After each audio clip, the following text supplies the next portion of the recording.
Mga kabayan, eto muling binatikos ni US Secretary of State Marco Rubio ang International Criminal Court o ICC.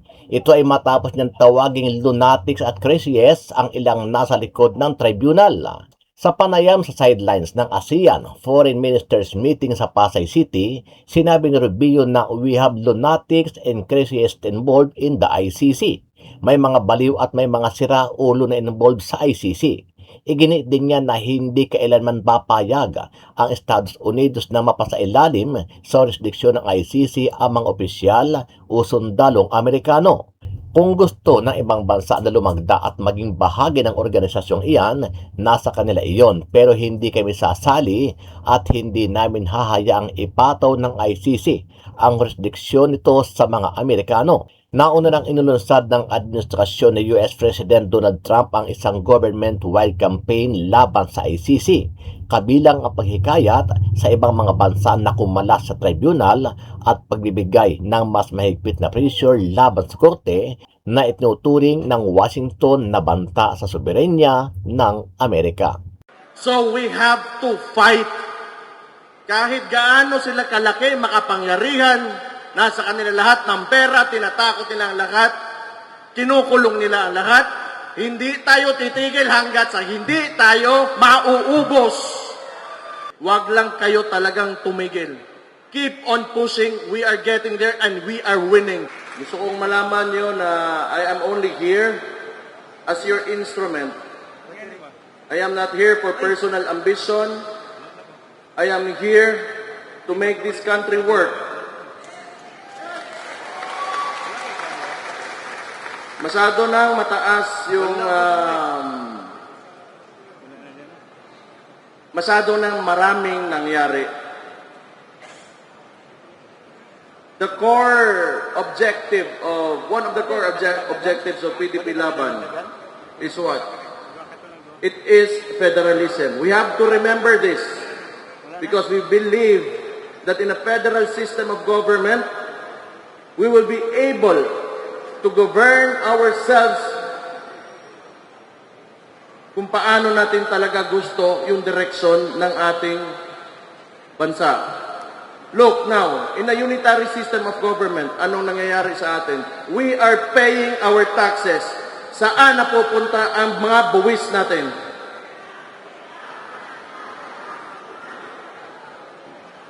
Instead of opening up the Blue Ribbon Committee on the flood control, kung saan nawawala ang trilyon-trilyon nating pera, ano ang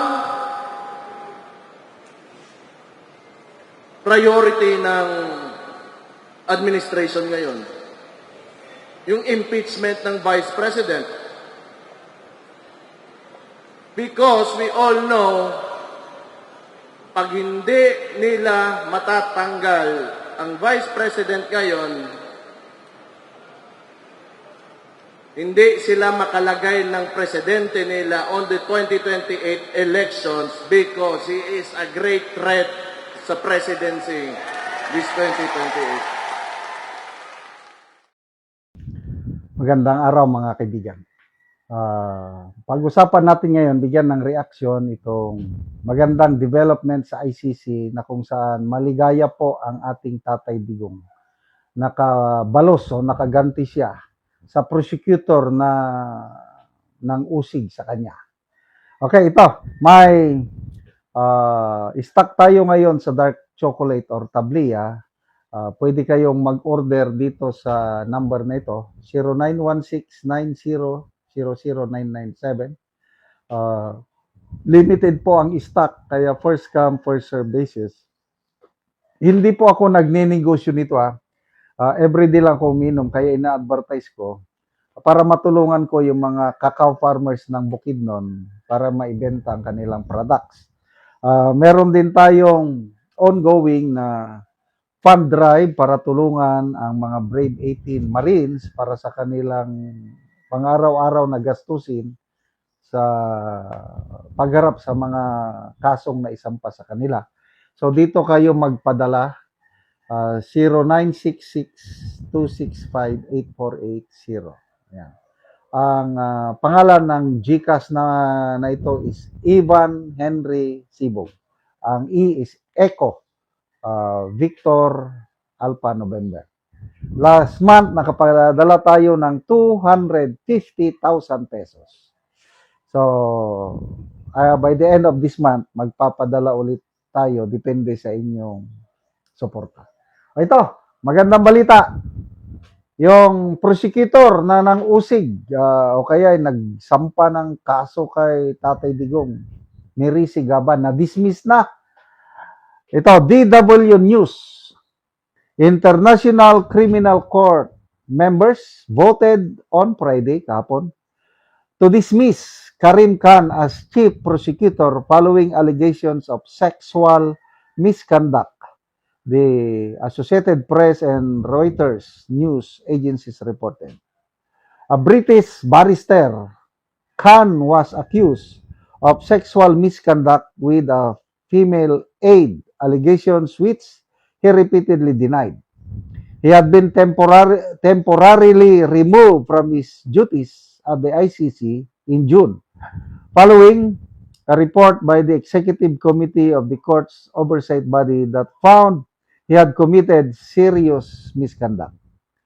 In all, 82 members of the court's 125 member states voted in favor of Khan's removal, while 13 voted against and 15 countries abstained. Khan, 56 years old, made headlines in 2024 when he successfully applied for arrest warrants against Israeli Prime Minister Benjamin Netanyahu and former Defense Minister Yoav Gallant over the Gaza war, as well as leading members of the Hamas militant group who have since been killed. All active ICC warrants will remain in place despite Khan's dismissal because only ICC judges have the authority to withdraw warrants. So, yan na po. Yung chief prosecutor, ito yung nagsampa ng kaso kay Tatay Digong natin. Kaya, Miricy Gaba, tanggal na. Siya na nagsasampa ng kaso, siya naman pala ang may kalukuhang ginawa. Kaya, sa ating Tatay Digong, laban lang po kayo dyan, tatay. Stay strong. Ako, pinagdarasal ko. Magandang development yung all-out war declaration ng US government against ICC. Sana magtagumpay ito.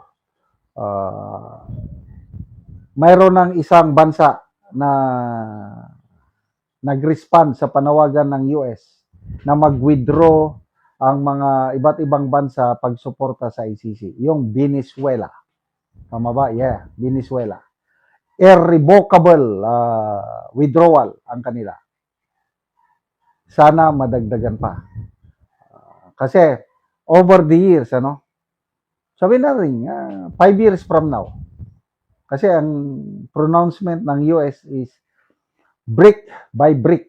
Kung building ba, patutumbahin nila ang ICC removing brick by brick. Kaya member states sa ngayon is ilan ba? 100. Ilan ba yung member states ng 125 member states? -1 na. So, senaryo lang, 5 years from now, kung hindi man maubos kakaunti na lang ang member states, hihina na ang ICC. Kung mahina ng ICC, lalo na in terms of financial support, hindi na nila kayang maglitis. So, mapipilitan silang i-release ang ating Tatay Digong. Kung yung usual process lang, yung trial, baka abutin ng 10 years ang trial sa ICC. Mananalo man si Tatay Digong sa kanyang kaso, baka by that time, masyado na siyang matanda. Kaya ito na siguro ang shortcut para makalabas si Tatay Digong. Withdrawal ng mga member states. So, laban lang po. Magandang pangyayari sa ating bansa. kahit pinipersecute ng administrasyong ito ang mga Duterte, nangunguna pa rin sila, mga Duterte, sa latest survey. For President, nangunguna si VP Sara. Sa Vice President, nangunguna si Bongo at Senator Padilla. Sa senatorial race naman, 6 na kakampi ng Duterte pasok sa Budget 12. Ibig sabihin, buhay na buhay pa ang Duterte Magic. Sabi nga ni Professor Ronald Holmes ng Pulse Asia, yung Duterte narrative, Duterte brand of leadership, discipline, governance,